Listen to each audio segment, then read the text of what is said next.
Alright, I wanted to try something different.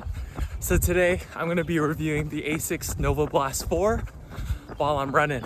Starting out with the traction, as you can see, we have a pretty interesting traction pattern, kind of similar to the Novablast 3. I honestly haven't had the Novablast 3 before, but overall, the traction, if it matters to you in wet conditions, I can say does not perform well.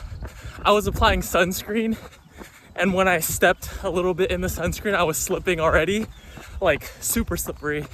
And also, hasn't rained in California, but during street cleaning days, when I was running on the wet pavement, I was slipping quite a bit. So that's something to keep in mind, but if you're running in dry weather, should be fine.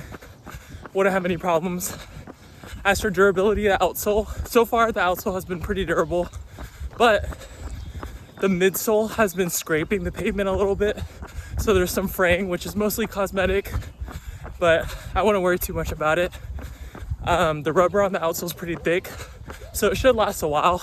I had to switch hands to my right hand. That was kind of tiring holding up the phone. But moving on to the cushioning, the Asics Novablast 4 has a pretty tall stack height actually for a daily trainer. It's an 8mm heel to toe drop, 41.5 in the front, 41.5 in the heel, dropping to 33.5 millimeters in the forefoot. I believe this is Asics FF Blast Plus Eco Foam. Honestly, with all this marketing material, I kind of have a hard time trusting brands when they say a foam is a certain foam. So I'm just gonna review it as the foam itself. But overall, I would say cushioning is definitely good. I wouldn't say it's great. As you can tell, it's a pretty tall stack height for a daily trainer. So that means that your impact protection is gonna be pretty good, but it is a firmer foam. I think, however, that's a good thing, because since it's a taller stack height, it's gonna be a little bit more stable when it's a firmer foam while still absorbing all the impact due to the extra stack. So overall, I think it's a very versatile cushioning setup. It's not gonna be the most plush or the most responsive, but it's gonna be able to do a little bit of everything. Right now I'm doing a half marathon. Feels perfectly fine. If you wanted to do a shorter run, you can too. If you want to do a marathon, you can too, in my opinion. So cushioning overall for the Asics Novablast 4 is very good. I wouldn't just say it's extraordinary though. Something I forgot to mention though is that the heel stack height being 41.5 millimeters, as well as it protruding out of the back a little bit, I do feel like this shoe is better suited for a heel striker, just because that heel sometimes feels a little bit clunky. But since I'm a heel striker, I'm not complaining. I think it's pretty comfortable. And I think don't let the stack height scare you, because when you put the shoe on and you start running in them, I may be a heavier runner, so this is my experience, but I feel like it's still pretty low to the ground. And honestly, it doesn't feel like a super high stack shoe, which in my opinion is really good. All right, folks, moving to the upper. First of all, the fit, wanted to touch up on that.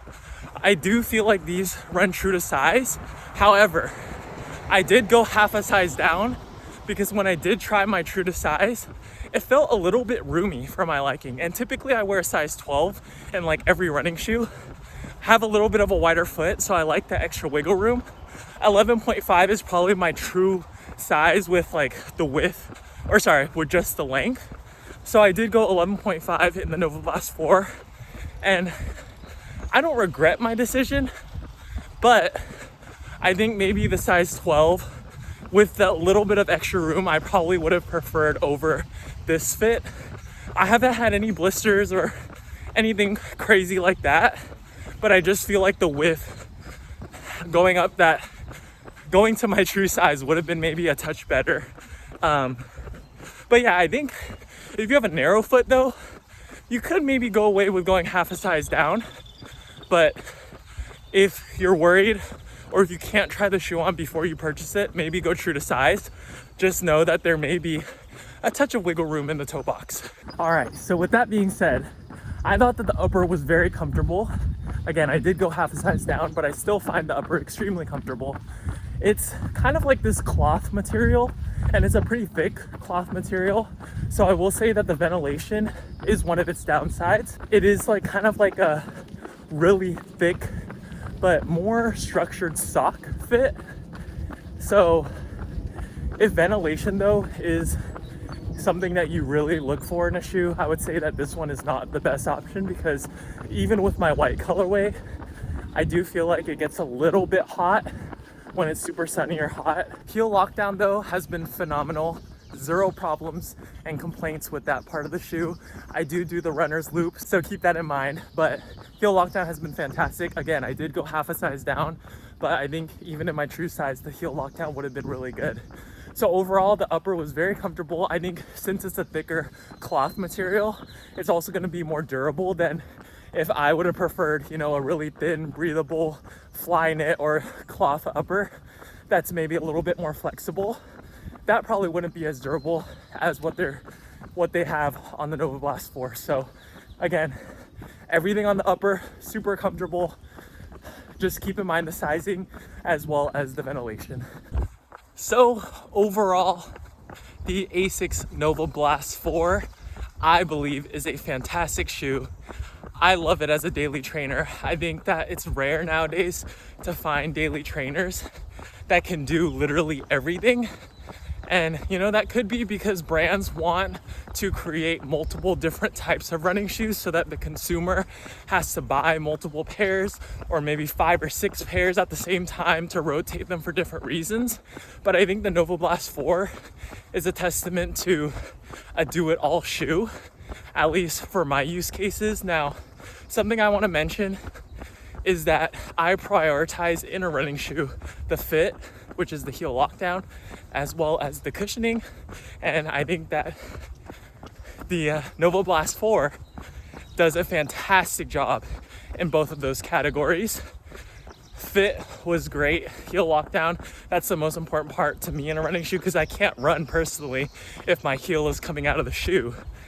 And then cushioning, I think that this setup from the Novablast 4, although it doesn't feel amazing, I think that with the high stack height, as I said, and the firmer foam, it's going to be stable, yet provide a lot of impact protection, which is going to be able to do a wider variety of things versus a really soft foam, or if there's not enough foam.